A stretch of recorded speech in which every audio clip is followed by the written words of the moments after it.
YouTube ప్రేక్షకులందరికీ ధన్యవాదాలండి. పైన కనబడుతున్నటువంటి మరుగుమందులు అండి ఇవి. ఈ మరుగుమందులు అనేవి రెండు రకాలు. ఒకటేమో లిక్విడ్ అంటే పసరు, ఇంకొకటేమో పౌడర్ అండి. ఈ లిక్విడ్ని మనము ఎవరినైతే ఎక్కువగా ఇష్టపడుతున్నామో వాళ్ళ యొక్క శరీర భాగాలకు, బట్టలు కావచ్చు, తలకు కావచ్చు, చెప్పులకు కావచ్చు, ఒక్కసారి పూస్తే చాలండి. ఎంతటి కొమ్ములు తిరిగిన ఆడవాళ్ళు అయినా మగవాళ్ళైనా మన సొంతం కావాల్సిందేనండి. ఇంకొకటి కనబడుతుందేమో పౌడరు.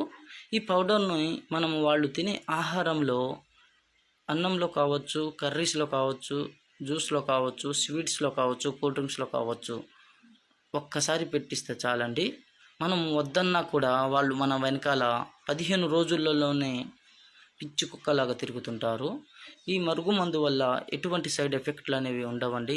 ఎందుకంటే మా తాండా ప్రాంతాలలో లభించే కొన్ని మూలికల ద్వారా మేమే సొంతంగా తయారు చేస్తాం కాబట్టి ఈ మందు వల్ల ఎటువంటి సైడ్ ఎఫెక్ట్లు అనేవి ఉండవండి.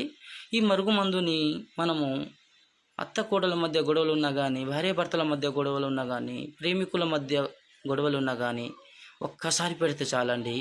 మనం వద్దన్నా కూడా మన వెనకాలే తిరుగుతుంటారు. ఈ మరుగుమందు కావాల్సిన వాళ్ళు పైన డిస్ప్లే మీద గురువు గారి నెంబర్